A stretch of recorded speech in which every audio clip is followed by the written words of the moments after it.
Halo guys, kembali lagi bersama Mimin di channel Nah Film.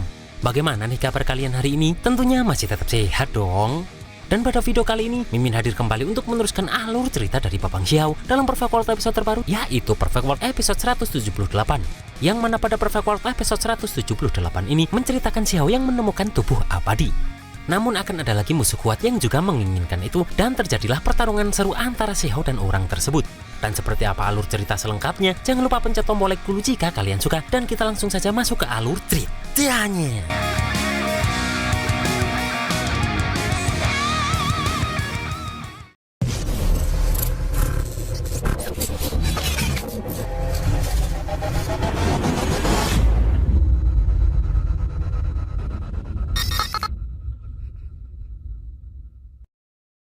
Di sini Taiyin Yutu pun pernah mendengar tetua klannya bilang bahwa setelah pedang itu diaktifkan, maka mereka akan melihat pemandangan makhluk abadi yang sedang terbang. Di sini Xiao sadar jika dia bisa lolos karena mendapat bantuan dari Raja Darah Pendosa kemarin. Maka dari itu pun Xiao harus menepati janjinya yang sudah diucapkan kepada Raja Darah Pendosa kemarin. Yang mana suatu hari nanti Xiao akan pergi ke perbatasan untuk balas dendam. Chow Yusung pun mengatakan jika gurunya pernah memberitahunya tentang masa depan yang kejam, yang mana saat itu akan ada orang yang bukan termasuk dari masa lalu atau masa kini datang ke 3000 negara di masa ini, dan orang itu akan meminta bantuan kepada pria yang sangat pintar makan. Mendengar itu Xiao sangat pede karena pria yang pintar makan hanyalah dirinya. Dan Xiao merasa pilihan orang itu bijaksana jika meminta bantuan kepada orang yang tak terkalahkan seperti dirinya. Mendengar itu semua, Batu Petir bertanya apakah guru Chow Yusung itu gila. Di sini Chow Yusung bertanya bagaimana Batu Petir tahu kalau gurunya itu gila. Bahkan Chow Yusung mengatakan bahwa gurunya itu semakin gila karena pernah hampir menguburnya. Dan bahkan gurunya itu mengatakan bahwa itulah jalan takdir serta jalan untuk kembali bagi Chow Yusung ini. Dan yang paling menjengkelkan adalah saat gurunya itu berkata bahwa dia tak akan mengubur Chow Yusung hari ini. Namun cepat atau lambat akan ada orang yang gemar makan datang dan akan menekan Chow Yusung ini. Dan saat Chow Yusung keluar dari tanah, maka dirinya akan bisa hidup abadi. Maka dari itu Chow Yusung berpikir jika mungkin dirinya akan membiarkan orang itu mengubur dirinya saja.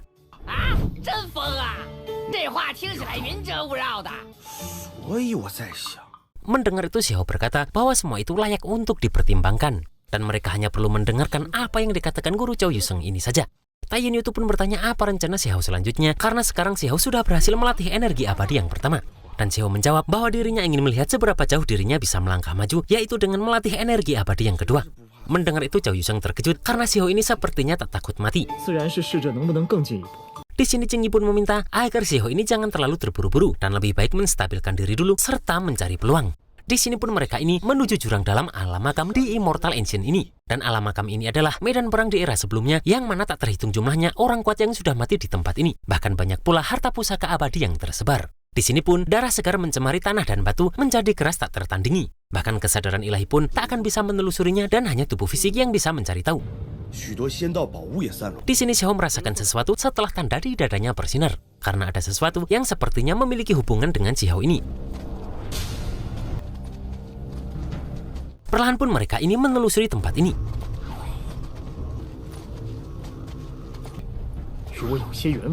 Dan dada Xiao kembali bersinar setelah melihat telapak tangan besar yang berada di dinding tempat itu. Kemudian di sini kekuatan di dada Xiao itu keluar dan memperlihatkan sesuatu, yang mana bekas telapak tadi ternyata adalah bekas pertarungan dua orang kuat di zaman kuno.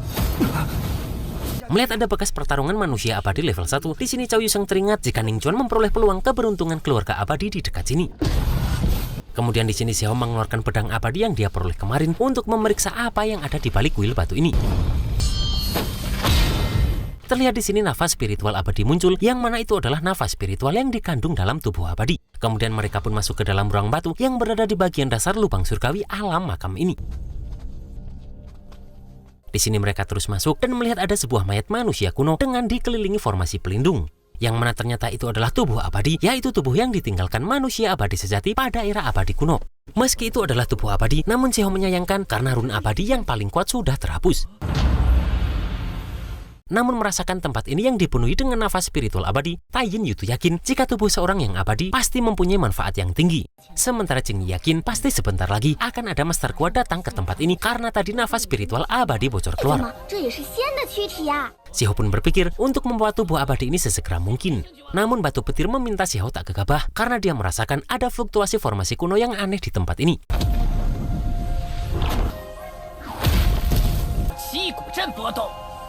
Melihat itu di sini Xiao merasa orang ini sangat pintar karena sebelum mati dirinya memasang formasi untuk melindungi tubuhnya. Tiba-tiba di sini pun muncullah seseorang karena nafas spiritual abadi tadi, yang mana orang ini bernama Suiji, yaitu pemburu nomor 2 kerajaan surgawi di ranah api ilahi. Dan Suiji ini meminta mereka pergi, baru dia akan mengampuni nyawa mereka semua.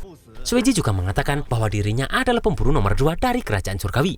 Mendengar dia yang kedua, Xiao pun bertanya siapa yang pertama. Kemudian di sini muncullah makhluk lain, yaitu harimau putih pola emas, sang tunggangan putra suci kuno kuil ilahi di ranah api ilahi. Di sini Suiji mengatakan bahwa harimau putih ini adalah seorang jenius yang akan segera mengembangkan kultivasi energi abadi. Dan pasti harimau putih ini dengan mudah menghabisi mereka semua jika Xiao CS tak mau pergi. Mendengar itu Xiao berkata jika ternyata itu hanyalah hewan peliharaan saja. Dan Tai Yin itu langsung menantang bertarung harimau itu melihat harimau itu mulai marah kepada Xiao. Begitu juga dengan Cao Yuseng yang tak akan membiarkan mereka mengambil tubuh abadi ini.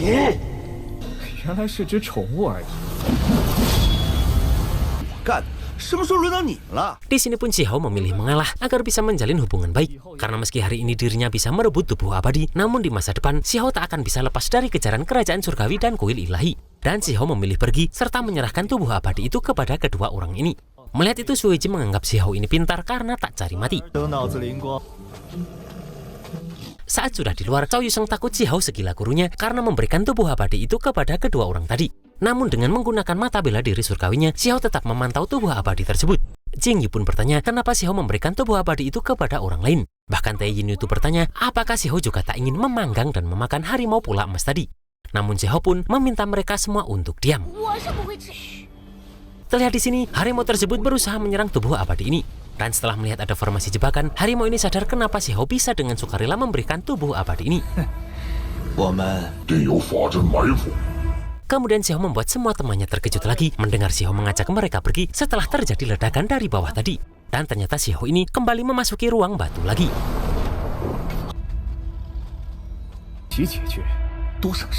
Melihat kedua orang tadi lemah, Xiao pun hanya bisa tertawa.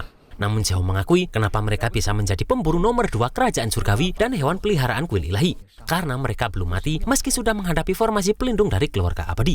Dan Xiao yakin mereka tak akan ceroboh jika mereka tahu jika yang sedang berbicara ini adalah Huang. Dan juga mungkin itu sebabnya kenapa Suiji ini hanya bisa menjadi nomor 2 di kerajaan surgawi. Harimau itu pun tak tahu ada dendam apa antara Xiao dan kerajaan surgawi ini. Namun kuil sucinya tak ingin menjadi musuh Huang ini. Mendengar itu pun di sini Xiao berniat untuk membereskan Suiji ini lebih dulu. Namun di sini Suiji langsung menggunakan tombaknya untuk menyerang Xiao dari belakang.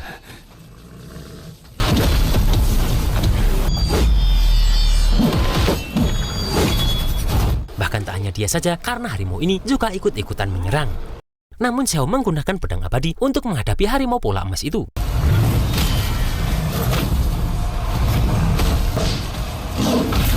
Saat Xiao sibuk pun, Suiji ini berusaha menyerang dari belakang.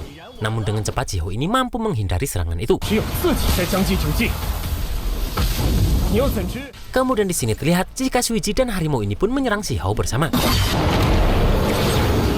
Namun hanya menggunakan satu gerakan tangannya saja, Xiao mampu menandingi serangan mereka berdua. Bahkan di sini Xiao pun menendang tombak Suiji ini hingga pedang itu menusuk tubuh Suiji ini.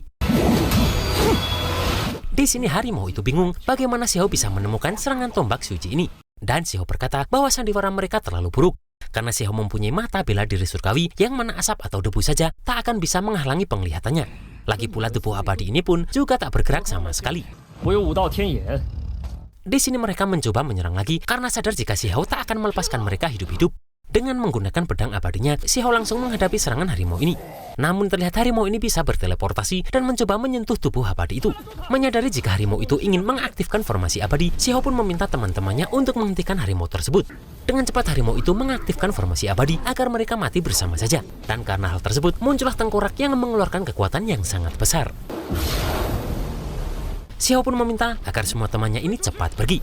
Namun terlihat asap hijau dari tengkorak tadi yang langsung menghancurkan harimau ini. Sementara Xiao CS pun sedang berusaha pergi keluar dengan terus menghindari kejaran dari asap hijau ini. Sedangkan terlihat jika Suiji ini akhirnya juga harus termakan oleh asap hijau ini. Di sini Xiao pun mengaktifkan formasi pelindung reinkarnasinya. Namun asap hijau ini terus mengejar, bahkan bisa menyelubungi formasi Xiao ini. Xiao pun meminta batu petir untuk mencari jalan keluar karena Xiao sudah tak bisa bertahan lagi. Namun batu petir juga bingung karena yang mengejar mereka ini adalah formasi perangkap dan pembunuh yang berlapis. Dan formasi ini tak mudah dihancurkan karena dibuat oleh manusia abadi. Terlihat Xiao berusaha bertahan sekuat tenaga meski mulai terlihat retakan pada formasinya itu. Namun tiba-tiba muncullah daun wilau dari dada Xiao ini yang langsung menghancurkan tengkorak itu. Dan hal itu pun membuat mereka bisa selamat.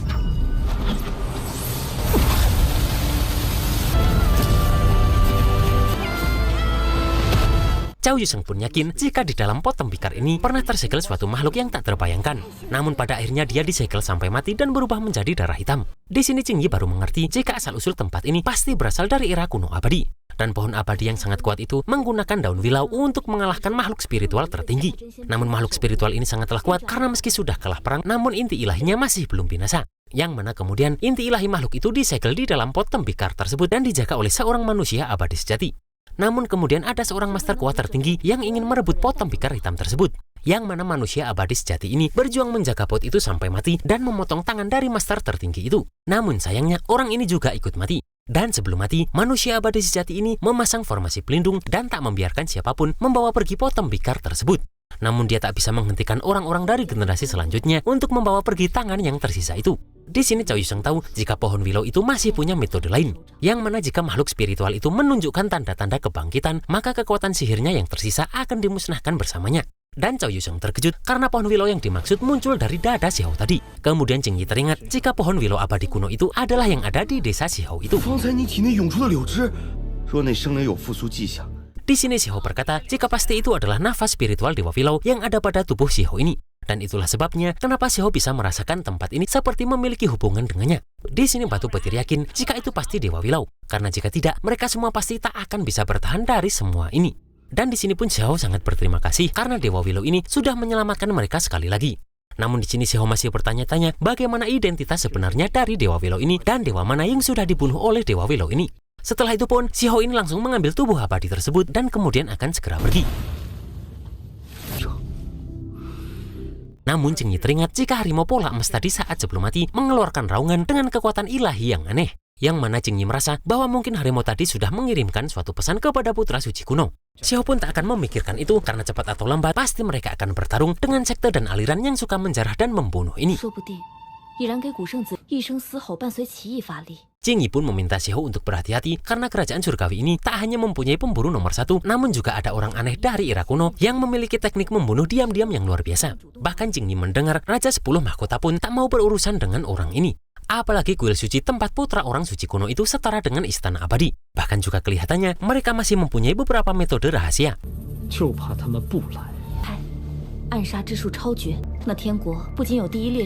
Kemudian pun mereka ini langsung menuju wilayah makam, yaitu salah satu dari 4 besar tempat kuno alam makam. Di sini Tai Jin itu bertanya untuk apa Cao Yusheng membawa mereka ke tempat ini. Dan Cao Yusheng pun mengatakan dia mendengar bahwa Raja 10 Mahkota memperoleh sebuah kitab kuno batu giok di tempat ini. Kemudian akhirnya dia menemukan pohon abadi kecil setelah mengikuti catatan di kitab tersebut. Maka dari itu Cao Yusheng ini ingin mencoba keberuntungannya. Di sini Qing Yi pun merasakan bahwa ada orang-orang yang terus memperhatikan mereka. Dan Qing Yi meminta semuanya hati-hati karena sejak mereka memasuki pasar mereka sudah diawasi.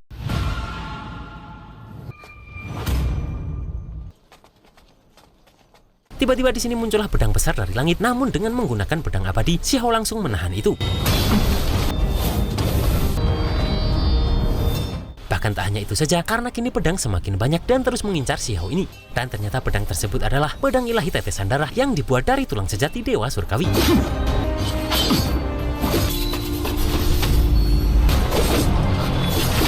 Terlihat Xiao pun mampu melemparkan pedang tersebut hingga pedang itu hancur.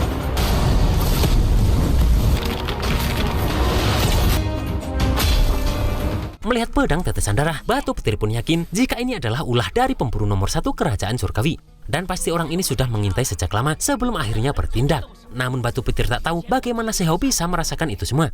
Di sini Xiao pun mengaku setelah dirinya mengembangkan energi abadi, indera ilahinya menjadi sangat tajam. Bahkan sebelum muncul bahaya, inderanya akan merasakan sedikit rasa dingin. Kemudian terlihat di sini langit retak dan muncullah seseorang lagi, yang mana dia bernama Long Yu, murid dari sekte Ju.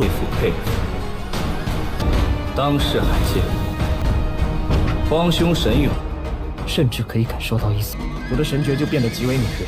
Dan pada Perfect World episode 179, Xiao akan kembali mencari peluang di tempat yang lebih berbahaya dan terlihat Xiao seperti akan mendapatkan armor baru. Dan terlihat juga sosok Dewa Willow yang sudah lama tak muncul.